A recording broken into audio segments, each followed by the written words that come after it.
We heard from Angel Reese today, and we heard from Tyler Marsh. Tyler Marsh, folks, let's send our best wishes to Tyler Marsh. He's about to be called every name under the book. Sellout, Uncle Tom. They didn't even think, they didn't have the forethought to even say, this is what our story's going to be, and we need to stick to it. This is what our alibi is going to be. Fresh information from the WNBA. The public has just become aware of a startling development in the competition between Angel Reese and Caitlin Clark.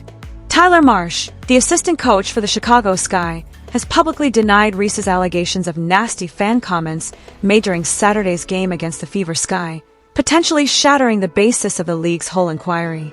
Did Angel Reese's own coach betray her? Or is this evidence that the dispute was fabricated on social media? Tonight, we dissect the comments, game video, and background of one of the fiercest rivalries in women's basketball. Something newsworthy said today in regards to the alleged hateful fan comments made toward Angel Reese during the Fever and Sky game on Saturday. Because the Sky actually gathered for practice today, and they spoke, and both the coach and Reese. The claimed event happened during a crucial Indiana Fever versus Chicago Sky game on the same date. The allegation that racial remarks made by fans in the stands were directed toward Angel Reese. The WNBA promptly declared a formal inquiry. Here's the issue, however. There is no video, no audio, and no first-hand recollections from reporters, coaches, or athletes who were present in the arena. Tyler Marsh has now said in public, quote, "I heard when everyone else did." Came from Tyler Marsh, the head coach of the Chicago Sky. Here is what he said without further ado, which is probably the biggest bit of information, actual information we've gotten since this whole can of worms was opened, other than the actual statement. Marsh didn't flinch when asked directly when he learned of the alleged remarks. "I heard exactly what he had said when everyone else did." He affirmed that no fan misbehavior was reported during the game by any member of the Chicago Sky staff or roster. Not once, not during replacements, not during timeouts. This comment alone turns the tale on its head, since it raises the question of where the charge originated if others in the courtroom were not aware of it. Yeah, I think we agree. I think we're in compliance with them, with the league, and obviously there's no room or space in our game for hate. So we're complying with everything that's going on. Coach, when did you become aware that there was hate speech that happened?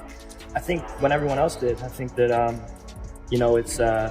it's something that we heard about, and so again, we're just forthcoming with anything that the league is able to do investigation on. The WNBA doubled back, issuing a formal statement denouncing racism and promised a thorough inquiry despite the lack of concrete proof. But take note of what's absent. Proof is not mentioned.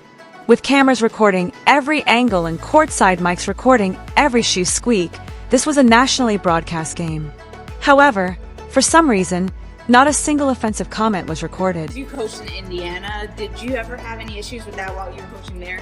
I think my focus was always on the team and on the organization and doing my job as best as I could. And so, that's kind of what. Were you doing this throughout the game or just at that moment? Oh, I was concentrated on our team and what we were doing game plan wise against him. What then did happen? Let's play the video. Caitlin Clark made contact with Angel Reese's arm with 438 seconds remaining in the third quarter, resulting in a flagrant one-fall call. Ree went down hard, but keep an eye on him. Her response was instantaneous and aimed directly at Clark. Just Clark, not the audience, not the bleachers, not the alleged heckler. Mission is, we found out, or I found out when everyone else did. When did you become aware? When everyone else did. What does that indicate? That the Sky did not know or did not hear anything in real time or see anything in real time.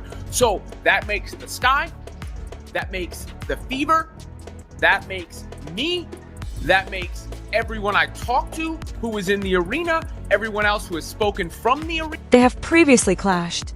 From the 2023 NCAA Championship taunting issue to the heated moments last season when Ree was seen applauding Kennedy Carter's egregious fall on Clark, Ree and Clark have been rivals since their NCAA days. This is more than simply competition for a lot of fans. It's intimate. No cell phones. So far, no nothing. to substantiate the alleged hateful fan comments or fan misconduct or however you want to label it, which makes me question mightily what the investigation is based on.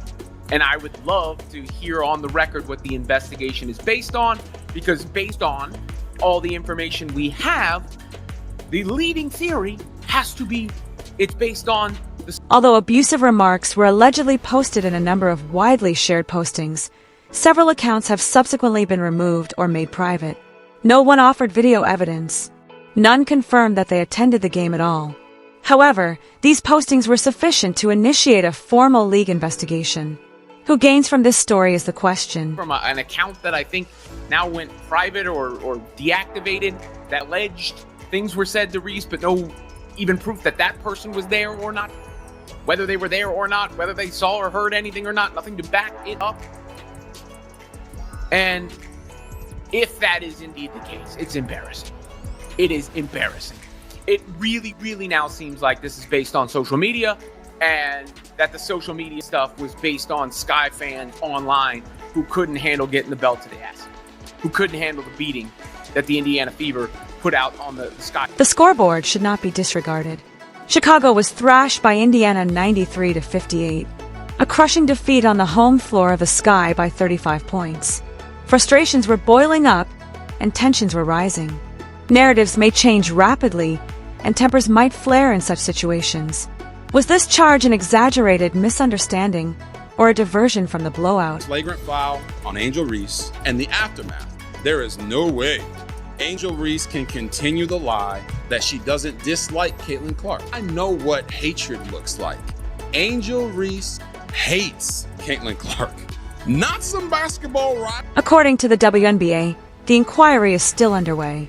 While Clark has mostly remained quiet, Reese has intensified her victim's story on the internet. The initial assertion is seriously called into question by Tyler Marsh's comment, which continues to be a significant surprise. This dispute is shrouded in a mist of he said, she said, and public opinion is split until concrete proof emerges. A lot of history there with Caitlin Clark and Angel Reese.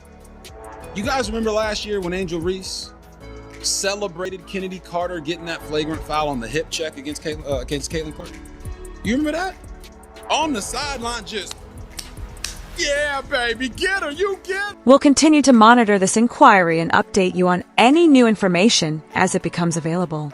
We would want to hear from you immediately. However, do you think Tyler Marsh exposed a fictitious tale, or do you think Angel Reese's account is credible? When the WNBA reveals its conclusions after the foul, please share your opinions in the comment section below, and remember to subscribe for the whole analysis. Foul that Caitlin Clark put on Angel Reese tried to hit her. But if it wasn't for Aaliyah Boston putting her arms in the way, Angel Reese would not be playing basketball anymore, because she was going to sucker punch Caitlin. The game ought to have been recognized for its historic stats when the WNBA's top young players faced off. Rather, accusations, denials, and one startling betrayal have taken over, shattering the league's most important rivalry.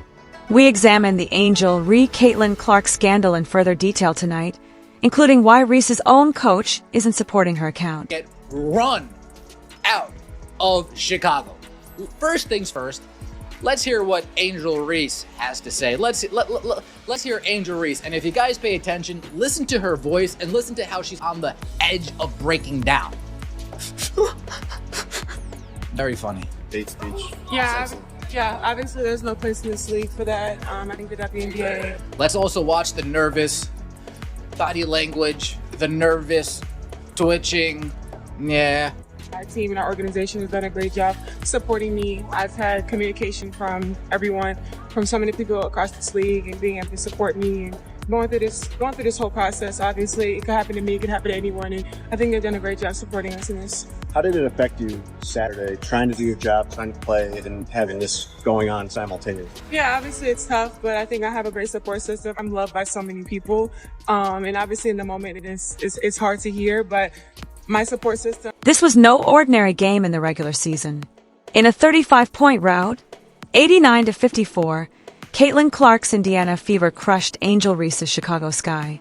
However, only minutes before the final buzzer, the league was divided by shocking accusations rather than Clark's triple-double. Just coming out right away and getting that investigation going. Yeah, obviously, like I said, they understand that this is the priority. Obviously, there's no place for this, and they preach. I think 2 days before they put out no hate, no speech.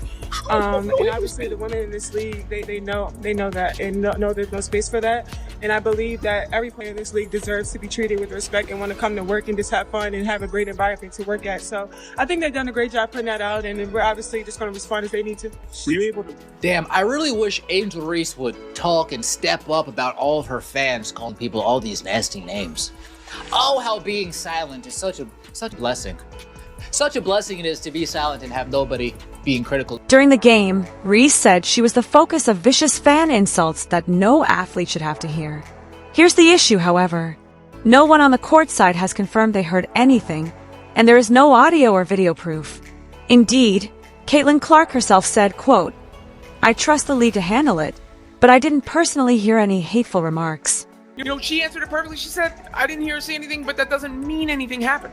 But now, you know, when you have Caitlin saying that, and Bree Turner saying what she said, which implied she didn't hear her say anything, and Stephanie White saying what she said, which implied she didn't hear her say anything, and Tyler Marsh saying he found out when everyone else did, and myself, and no one, you know, who was courtside, no cameras, no video, no nothing. What else are we supposed to think? Especially when the entire thing is vague. Especially when the line of questioning to Angel Reese is vague.